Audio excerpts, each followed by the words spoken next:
네, 계속해서 하나님의 나라 지금 여기에 시리즈로 함께 말씀 나누고 있습니다. 오늘은 참 사랑과 기쁨의 나라라는 제목으로 하나님의 말씀 함께 나누고자 합니다. 여러분, 예수님이 이 땅에 오신 이유가 무엇일까요? 예수님이 이 땅에 오신 이유 여러 가지로 우리가 설명할 수 있겠지만 예수님이 오셔서 하신 말씀 가운데 힌트가 있죠. 가장 첫 말씀, 공생의 사역을 시작하시면서 하신 가장 처음의 말씀, 회개하라 천국이 가까이 왔다. 그래서 하나님의 나라 안에 살아가는 삶을 예수님이 직접 보이시기 위해서 우리에게 이런 것이 바로 하나님의 나라 안에 살아가는 삶이다라는 것을 연약한 우리 육체를 갖고 있는 자들에게 직접 보여주시기 위해서 이 땅에 오셨고, 그래서 예수님이 곧 하나님의 나라셨기 때문에 예수님의 삶을 통해서 하나님의 나라가 어떤 곳인지를 우리에게 나타내 주신 것이 바로 예수님이 삶이었고 또 예수님이 이 땅 가운데 오신 이유였다라는 거죠. 그래서 여러분, 우리가 하나님의 나라를 이해하기 위해서는 하나님의 나라 어떤 곳이지? 라고 우리가 생각하기 위해서는 조금 추상적일 수 있어요. 근데 이것을 어떻게 우리가 구체화시킬 수 있느냐? 바로 예수님의 삶을 묵상해야 합니다.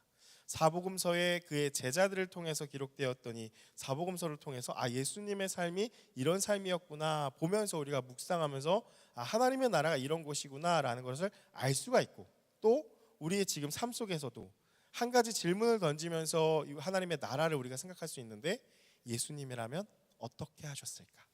What would Jesus do? 이 질문 유명하죠. WWJD.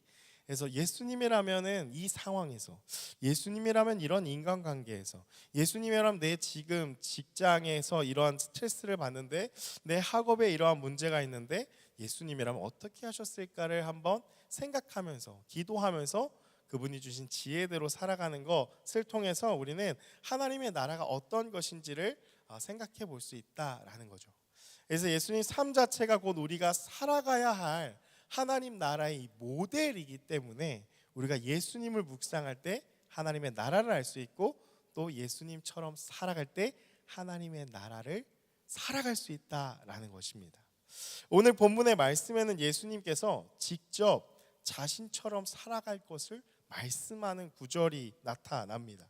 여러분, 오늘 본문은요, 우리가 잘 아는, 한 번쯤은 들어봤을 법한 이 포도나무 비유에 이어지는 말씀인데요, 예수님은 참 포도나무시고 아버지는 농부라 말씀하시면서, 그리고 우리는 그에 붙어있는 포도나무의 가지로 그렇게 비유해서 설명하시죠.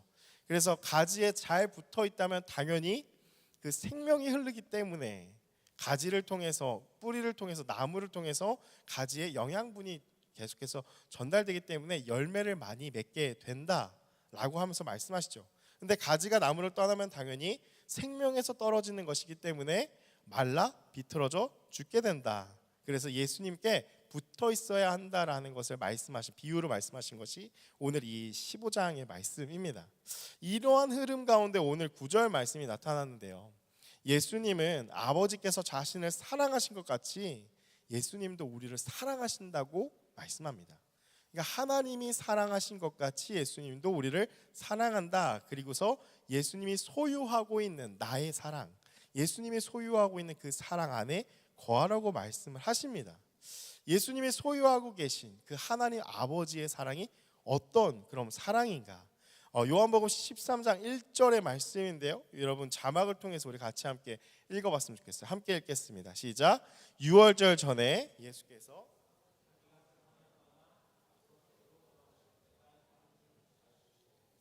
세상에 있는 자기 사람들을 사랑하시되 끝까지 사랑하시니라. 아멘. 여러분, 먼저 나와 있는 구절 보니까 뭐라고 나와 있어요? 예수님께서 자기가 세상을 떠나 아버지께로 돌아가실 때가 이런 줄을 아시고, 그리고서 예수님 어떤 사랑으로 사랑하시느냐? 자기 사람들을 사랑하시되, 세상에 남아있는 자기 사람들을 사랑하시는데 어떻게 해요? 끝까지 사랑하시니라라고 말씀하고 있어요. 하나님 아버지의 사랑 어떤 사랑이냐? 끝까지 사랑하시는 사랑이라는 거죠. 지금 사랑했다가 금방 끝나는 사랑이 아니라 한번 사랑한다고 하면 끝까지 사랑하는 것이 아버지의 사랑이라는 거예요. 로마서 5장 8절에는 이렇게 기록을 하고 있습니다. 우리 같이 한번 읽어볼게요. 시작. 우리가 아직 그리스도께서 우리를 위하여 죽으심으로 하나님께서 우리에 대한 자기의 사랑을 확증하셨느니라. 아멘. 여러분, 이 말씀에도 보니까 뭐라고 나와 있어요? 우리가 아직 죄인 되었을 때에. 그러니까 하나님의 사랑은 어떤 사랑이냐면, 여러분 우리도 그렇잖아요. 사랑할 만한 자를 사랑한 게 아니었다라는 거예요. 사랑할 만하니까, 사랑스러우니까 사랑한 게 아니라 사랑스럽지 않을 때. 우리 그 찬양도 있잖아요. 내가 사랑스럽지 않을 때 내가 온전히 너를 사랑하고, 그 찬양 가사 같이 사랑스럽지 않을 때, 죄인 되었을 때. 아까 우리 지난번에도 우리 그 얘기했었죠. 토에바 같은 단어, 우리가 가증스럽고 정말 경멸하게 여기는, 그렇게 보일 때일지라도 하나님은 사랑하셨다라는 거예요. 근데 어떻게 해요? 그리스도께서 우리를 위하여 죽으심으로, 죽으시기까지 한 사랑이라는 거죠. 여러분, 그래서 또 하나의 사랑의 특징이 우리가 잘 알고 있는 고린도전서 13장에 나타나는데요. 고린도전서 13장 4절, 우리가 너무나 잘 아는 말씀이죠. 같이 한번 읽어볼게요. 시작. 사랑은 오래 참고, 사랑은 온유하며, 시기하지 아니하며, 사랑은 자랑하지 아니하며, 교만하지 아니하며. 여러분, 사랑의 가장 큰 특징, 제일 첫 번째 뭐라고 나와 있죠? 사랑은 오래 참고. 그게 하나님의 사랑의 특징이었다라는 거죠. 끝까지 사랑하시니라, 죽기까지 오래 참고. 그게 하나님의 사랑이라는 거예요. 여러분, 예수님의 사랑을 해서 십자가의 사랑입니다. 그 사랑의 주된 특징이 바로 오래 참음이라는 거죠. 여러분, 무엇을 오래 참으시는 걸까요?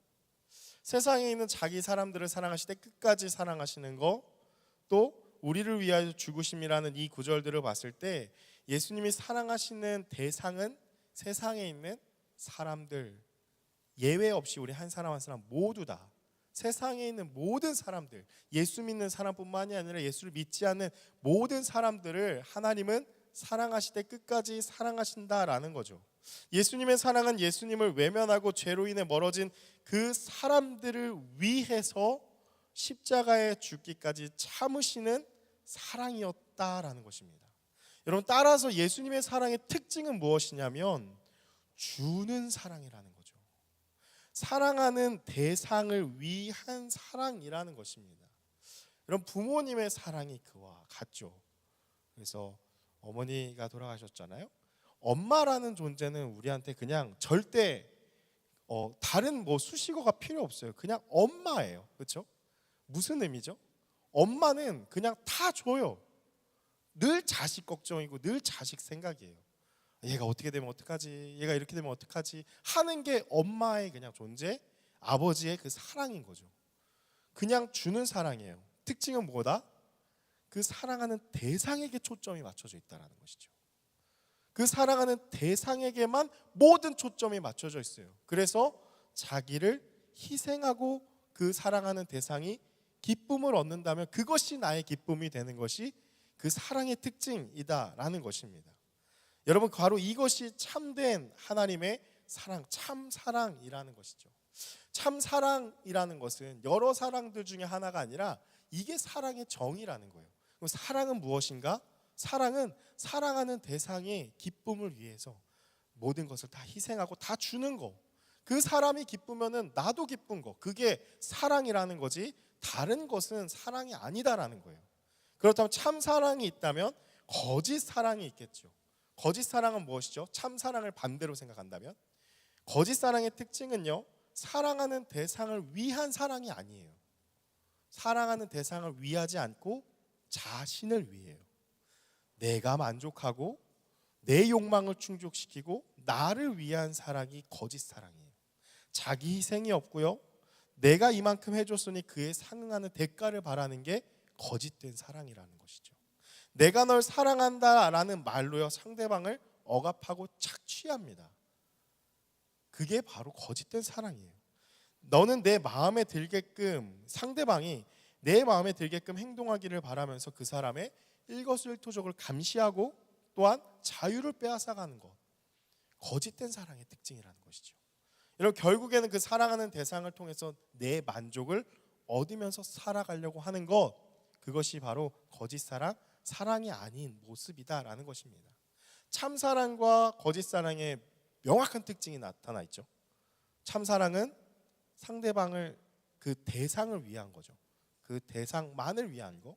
근데 거짓 사랑은 나만을 위한 거. 너무나 극명하게 차이가 난다라는 것입니다.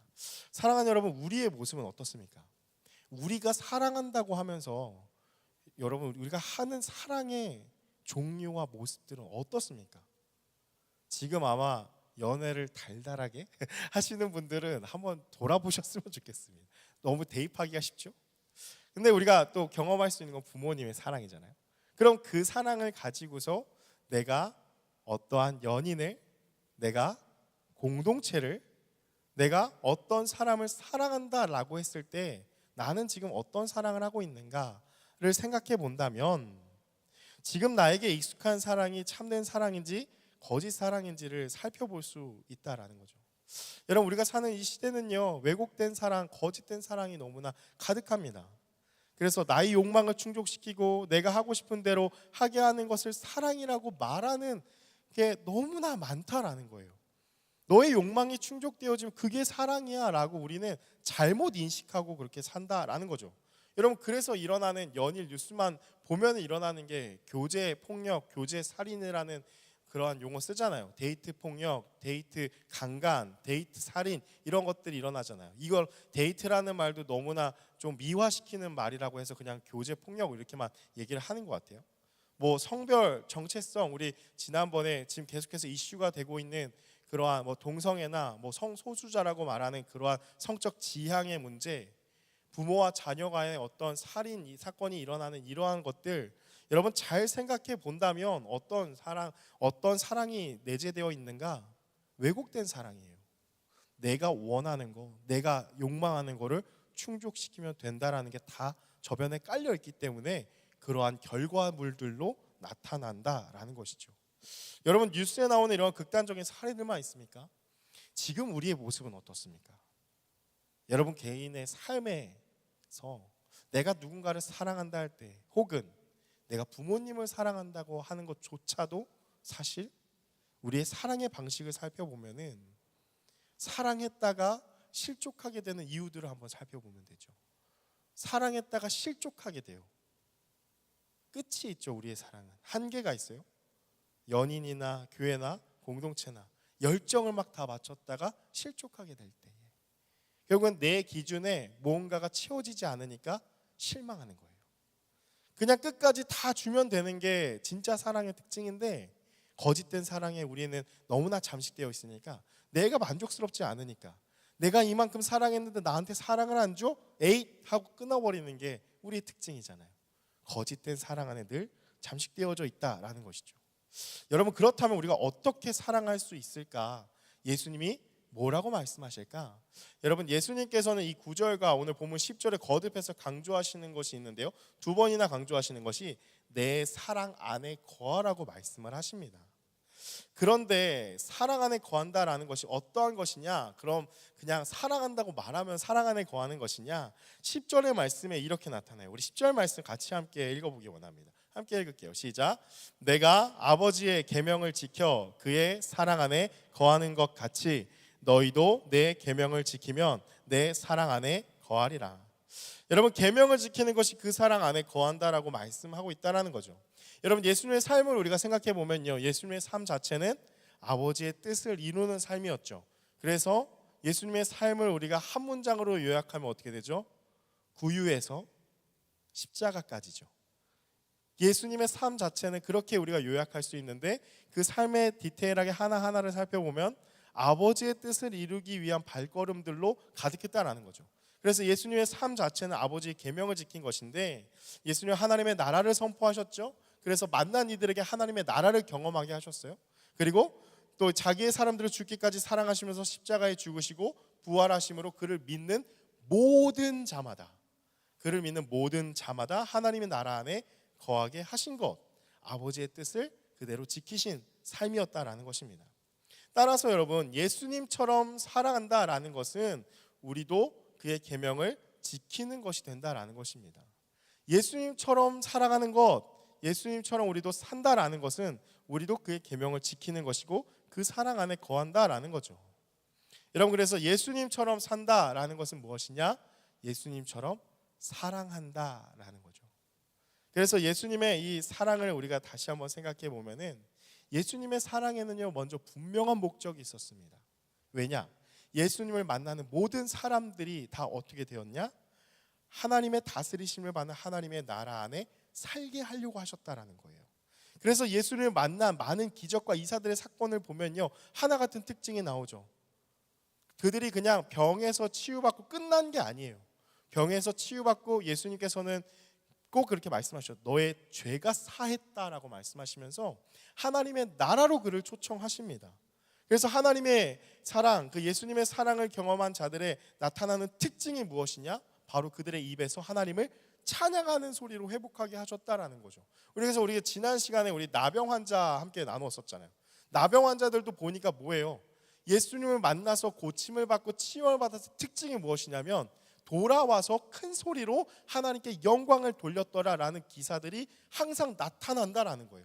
다시 말하면 예수님의 사랑의 특징은 그 목적은 무엇이냐면 이 세상의 모든 사람들이 하나님의 나라를 떠나 살아가고 있는데 하나님의 나라 안에 거하게 하는 것이 예수님의 사랑의 특징과 목적이고 나타나는 것은 그 사랑으로 말미암아 하나님께 영광 돌리고 찬양하는 삶, 예배하는 삶으로 변화되어지는 것, 그것이 예수님의 사랑의 특징이다라는 거죠. 다른 말로 하면 살아났다라는 것이죠. 그래서 여러분 최영삼 교수님이라고 신약성경 이해라는 이 책에서 이렇게 이야기를 하는데요. 자막을 한번 보시면요. 하나님의 사랑이 우리 안에 있을 때, 하나님의 사랑이 우리 안에 있을 때, 우리 안에 거하게 될 때 하나님의 사랑이, 그럼 우리는 살아난다라는 거예요. 그게 수많은 기적과 이사, 예수님의 사복음서에 나타난 말씀들이죠. 나병 환자의 마음 가운데 하나님의 사랑이 들어가니까 살아나는 거예요.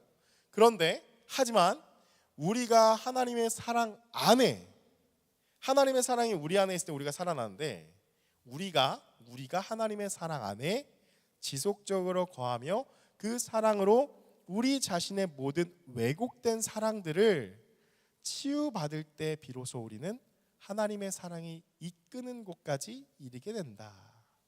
여러분 무슨 말이에요? 우리 안에 하나님의 사랑이 거하면요 우리가 살아나요. 그래서 회복되어져요. 기쁨이 회복되어지고 은혜가 흐르고 마음에 감사가 넘치게 되는, 살아난다라는 거예요. 근데 이것이 우리가 하나님의 사랑 안에 거하지 않는다면 다시 말하면 지속성이 짧다라는 거죠.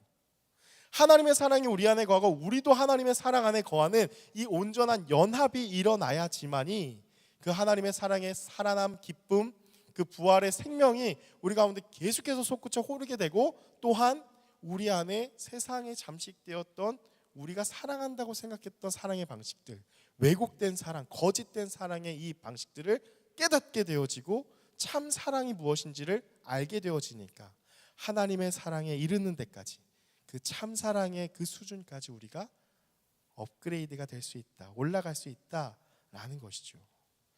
하나님의 사랑 안에 우리가 지속적으로 거하고 있어야 하는 것이 되게 중요합니다. 왜냐하면 우리가 그 사랑을 알지 못하기 때문에, 그 안에 거하지 않기 때문에 우리는 끊임없이 계속 왜곡된 사랑에 사로잡혀서 그 기준을 가지고서 엎치락 뒤치락 하니까 맨날 대인관계가 힘든 거거든요.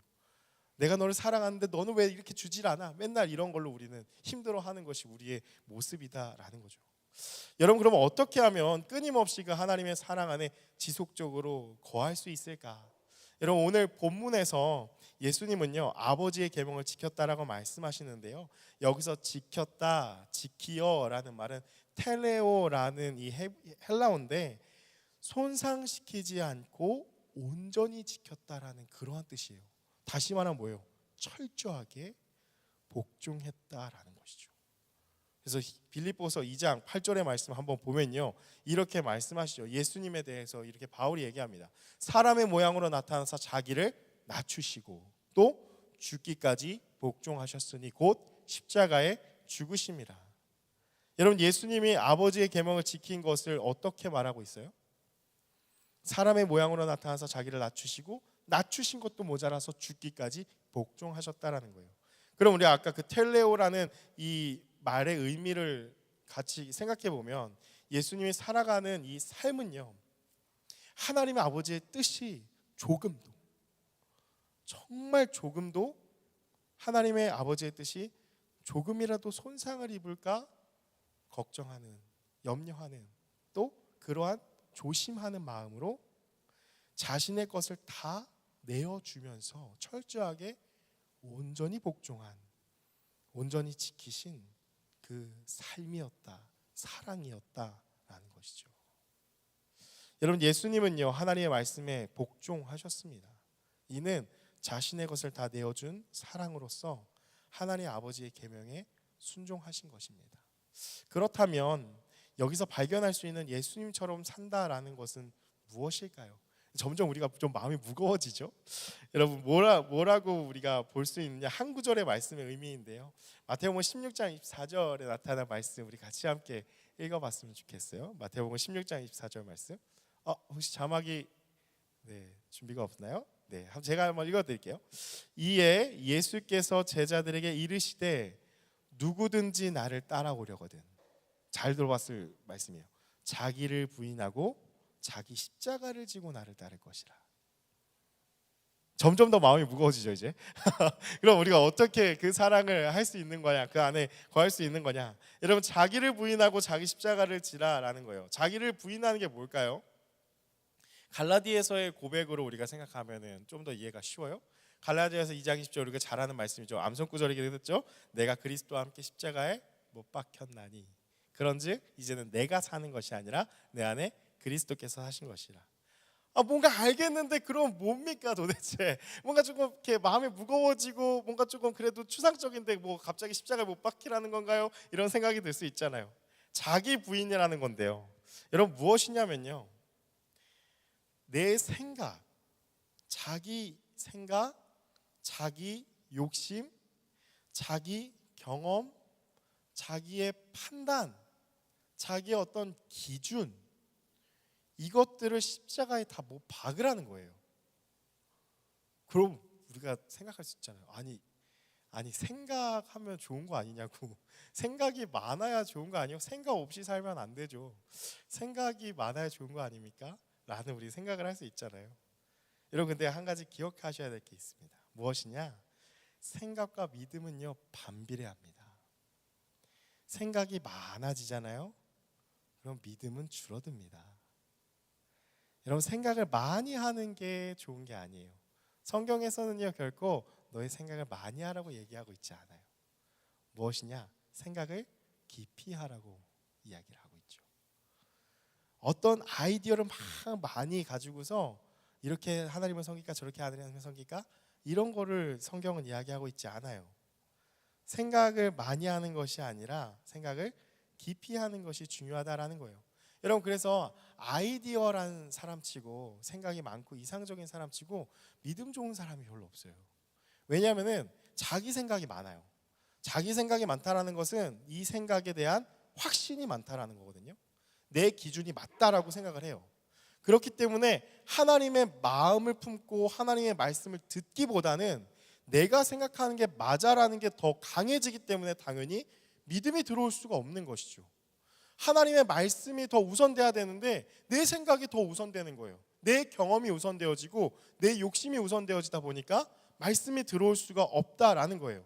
그것으로 판단하게 되고 그 경험만이 소중하다고 생각하다 보니까 당연히 믿음은 없다라는 거죠. 여러분, 그래서 생각이 많으면 안 돼요. 생각이 깊어져야 돼요. 깊은 생각은 어디서 나냐? 바로 하나님의 말씀을 묵상할 때 그 생각이 깊어진다라는 거예요. 여러분, 그래서 이게 심리학에서 막 요즘 최근에 막 좀 몇 년 전이죠. 그래도 얘기했던 메타인지가 바로 이 묵상이에요. 메타인지가 사람에게 중요하다라는 말 많이 들어보셨잖아요. 그 인지 심리학자들이 쓰는 용어들이에요. 보면요, 묵상이에요. 결국엔 묵상의 힘이 있다. 생각을 얼마나 깊게 할 것인가, 그게 우리 인생에 엄청난 갈림길이 된다라는 거죠.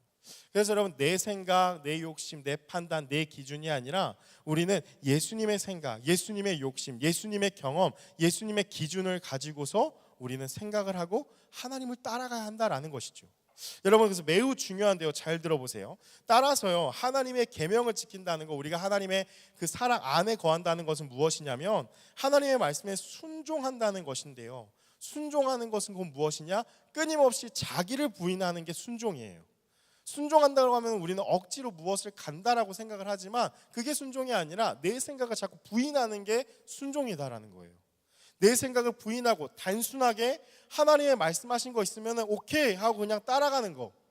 하나님이 이렇게 살라라고 하시면은 내 생각은요 하면서 하나님 앞에 자꾸 딜을 하고 얘기하는 게 아니라, 여러분 그건 기도 아니에요. 내 생각이 많은 거지. 하나님 그냥 이렇게 말씀하셨어요. 그러면 나에게 부담감을 줬어요. 여러 가지 성령 하나님께 우리의 삶 가운데 말씀하시는 게 많아요. 조금 더 너가 뭐 밥을 사주면서 같이 함께 나눠라, 이러한 마음의 부담감도 주시고요. 또 성경 말씀을 좀 읽어라라는 말씀의 부담감, 마음의 부담감도 주시고, 기도하지 않을래라는 마음의 부담감 주셨을 때 우리 생각이 너무 많아요. 그래서 우리는 그때 어떻게 돼요? 기도하지 않을까 하는 성령 하나님께서 그런 마음 주시면은 기도 안 하려고 하는 구실의 핑계를 하나님 앞에 드리죠. 하나님 지금 내가 이게 있는데 어떻게 내가 기도해요? 이거 끝나면 기도할게요 라고 하면서 내 생각으로 그냥 하나님이 주신 마음을 무시해버리는 것들이 많다라는 거예요. 그 생각을 부인하는 거. 자기 부인은요, 내가 많이 생각하여서 그 생각을 따라가는 것이 아니라 말씀을 붙잡고 기도하면서 그 말씀을 따라가는 것. 그것이 자기 부인, 하나님의 사랑 안에 거하는, 하나님의 계명을 온전히 지키는 그러한 삶이다라는 것입니다. 그래서 옛날인가요? 좀 어렸을 때 제가 불렀던 찬양 중에 말씀 주면서 그 생각 나더라고요. 주님만 따라갈래, 딴 생각은 안 할래, 그런 찬양이 있었어요. 주님만 따라가는 거예요. 그냥 내 생각이 어디 있어요? 주님의 말씀의 진리인데 그럼 말씀 그냥 받고 그냥 가는 거예요. 그게 하나님의 사랑 안에 거하는 것이죠. 그럼 예수님은 어떻게 순종하셨을까? 이 말씀 나누고 우리 마무리하기 원하는데요. 예수님은요, 예수님이기 때문에 하나님의 뜻에 순종하였을까요? 여러분, 예수님은 힘들지 않으셨을까요? 예수님 힘들지 않았을까? 맞아요. 십자가를 지시기 전에 땀방울이 핏방울이 되도록 기도하셨잖아요. 극심한 사람이 스트레스를 받을 때 나타날 수 있는 현상이라고 하잖아요. 진짜 스트레스 많이 받으셨어요, 예수님도. 그러니까 아버지의 계명을 지키고 온전히 따른다는 게 쉽지 않은 일이라는 걸 예수님이 우리에게 보여주신 거죠. 엄청난 스트레스 가운데 아버지의 계명을 지키는 삶을 살아가셨다라는 거예요. 그렇다면요, 예수님이 가신 그 십자가의 길, 그 골고다 길, 그 십자가는요, 예수님에게 가장 힘들고 고난의 공포의 극악의 무서운 형벌이기만 하였을까? 그것은 아니라는 거예요. 왜냐? 오늘 요한복음 15장 11절의 말씀인데요. 그리고 또 히브리서 12장 2절 말씀도 같이 보려고 하는데요. 먼저 우리 요한복음 15장 11절 함께 읽을게요. 시작. 내가 이것을 너희에게 이름은 내 기쁨이 너희 안에 있어 너희 기쁨을 충만하게 하려 함이라. 여러분, 아버지의 계명을 지키는 삶, 아버지의 뜻을 순종함으로 이루어드리는 삶에 예수님의 마음 가운데 무엇이 있기 때문에, 기쁨이 있었기 때문에 행할 수 있었다라는 거예요. 그게 히브리서 12장 2절에 이렇게 나타나요. 우리 이 히브리서 말씀도 같이 읽어볼게요. 시작. 믿음의 주요 또 온전하게 하시는 이인 예수를 바라보자. 그는 그 앞에 있는 기쁨을 위하여 십자가를 참으사 부끄러움을 개의치 아니하시더니 하나님 보좌 우편에 앉으셨느니라. 그러니까 여러분, 예수님이 정말 땀방울이 핏방울 되도록 극심한 스트레스를 느끼신 거 맞아요. 공포와 또 그 하나님의 진노를 받아낼 그 마음의 준비를 하신 게 힘든 게 사실이었다라는 거예요. 근데 그래도 힘들고 어렵고 막 고난만 있고 그러면서 예수님이 정말 죽을 상을 하시면서 막 가신 것이냐? 그게 아니라 그 안에는 이 믿음의 주요 온전케 하신 예수를 바라보라. 그는 그 앞에 있는 기쁨을 위하여 십자가를 참으사. 괴롭고 고난의 고통에 있는 그런 것만이 아니라 기쁨이 있었다라는 것입니다. 여러분, 우리가요, 예수님처럼 순종한다라는 것, 내 생각을 버린다라는 것, 말씀대로 온전히 따라간다라는 것은요, 그냥 너무 막 힘든데, 순종하기 힘든데 억지로 가야 되는 그런 게 아니라 바로 기쁨이 있기 때문에, 모든 거짓되고 왜곡된 이 사랑으로부터 치유함을 받게 되고 참된 기쁨이 넘치기 때문에 그렇게 살아갈 수 있다라는 것입니다. 사랑하는 여러분, 말씀을 마무리합니다. 여러분, 우리가 하나님의 나라를 우리가 적극적으로 사모해야 되는 이유가 있습니다. 무엇이냐? 여러분, 우리의 삶을 한번 돌아봅시다. 여러분 뭔가 문제들이 정말 많은 인생이죠. 우리 성일사 아까 나누신 것처럼 전쟁과 같은 인생이에요. 정말 너무 많은 일들이 일어나요. 이번 주 한 주만 우리가 생각해봐도 너무 힘든 일이 많았잖아요. 삶에 많은 문제들의 이 원인이 뭘까를 살펴본다면 사실 왜곡된 사랑이 그 안에 원인으로 자리 잡고 있다라는 거죠. 우리 안에 그 왜곡된 사랑이 결국에는 그 많은 문제들의 원인이 된다라는 거예요. 거짓 사랑 안에 거하고 있기 때문에 그래서 우리의 삶의 많은 문제들 속에 우리는 우울하고 무기력해져요. 여러분 제가 하나의 글을 보니까요 이렇게 얘기를 하고 있더라고요. 오늘날 이 시대를 살아가는 젊은 세대 안에 가장 큰 문제가 있는데 우울증이 아니래요. 그냥 흔히 생각할 때 우울증이 많다라고 생각하는데 우울증이 아니래요. 지금 젊은 세대 안에 가장 큰 문제점이 뭐냐면은 무기력증이래요. 이게 우울증과 무기력증은 좀 차이를 나누더라고요. 우울증보다 우울감이 있지만 이 무기력증이 가장 심각한 문제래요. 의욕이 없는 거예요. 살 의욕도 없고 아무것도 하고 싶은 그런 의욕이 없는 거죠. 꿈도 없고 의미도 잃어버린 채 그냥 하루하루를 살아가는 거. 여러분 그 무기력증 안에도 여러분 그 원인이 뭘까요? 진정한 사랑을 참 사랑을 우리가 경험하게 되면요 어떻게 되죠? 여러분 어린 아이가요 부모의 사랑을 경험하게 됐을 때 그 입가에 어떻게 됩니까? 정말 환한 미소가 지어지죠. 그럼 마찬가지로 우리의 인생도요 하나님의 그 진정한 사랑을 경험하게 됐을 때 참된 기쁨이 흘러나오게 되고 무기력증이 아니라 살아나게 된다라는 거예요. 아까 그 인용구 봤을 때 하나님의 사랑 안에 우리가 거하게 되고 우리가 하나님의 사랑 안에 거하면 살아난다라는 거예요. 그래서 모든 무기력증도 떠나갈 수 있다라는 것이죠. 여러분 생각을 많이 하지 말고요 하나님의 말씀을 붙드십시오. 여러분 그냥 단순하게요. 단순하게 하나님 말씀하신 거 있으면은 자꾸 내 생각으로 방어하고 치고 재려고 하지 말고 그냥 아멘 우리 나눴었잖아요. 아멘하고 그냥 살아가는 거예요. 따라가는 거예요. 왜냐? 거기에 기쁨이 있기 때문이에요. 그게 바로 하나님 나라 안에 거하는 삶이기 때문입니다. 여러분 그래서 우리의 착각과 변명을 잘 생각해 보셔야 돼요. 하나님의 말씀이 어렵고 뭐 그렇게 살아가기가 어렵다고 하면서 우리는 순종하는 거를 차일피일 미루잖아요. 순종은 너무 어려운 거야. 어떻게 성경대로 살아가라고 말하잖아요. 여러분 그거 엄밀히 말해서는 순종이 어려운 거예요. 하나님의 말씀은 어렵지 않아요. 왜요? 예수님 말씀하셨잖아요. 내 멍에는 쉽고 내 짐은 가볍다고 말씀하셨어요. 예수님의 말씀대로 살아가는 게 어려운 게 아니라 내 생각을 버리는 게 어려운 거예요. 내 욕심을 버리는 것이 어렵고 자기를 부인하는 게 어려운 거지 예수님의 말씀대로 살아가기가 어려운 게 아니라는 거예요. 단순하게 말씀하신 거 있으면 그냥 살아가는 거. 하나님의 나라가 우리의 전부이니 하나님 나라의 모든 것을 여러분 걸어보십시오. 나의 힘과 능력과 나의 에너지와 시간 모든 것을 다 해가지고 하나님 나라에 다 전부 걸어보십시오. 여러분 그때에 세상에 줄 수 없는 참된 기쁨, 참 사랑을 경험하게 될 것입니다. 그게 예수님의 삶이었고 오늘날 우리에게도 말씀하시는 도전이에요. 하나님의 나라는 멀리 있는 것이 아니라 너희 안에 있고 가까이 왔다. 그 하나님의 나라 안에 거하는 삶, 나를 부인하고 하나님의 말씀 붙잡고 단순하게 살아가는 것입니다. 단순하게 살아갈 때 경험할 수 있는 참된 기쁨과 사랑이 충만한 그런 저와 여러분의 삶이 되기를 주님의 이름으로 축복합니다.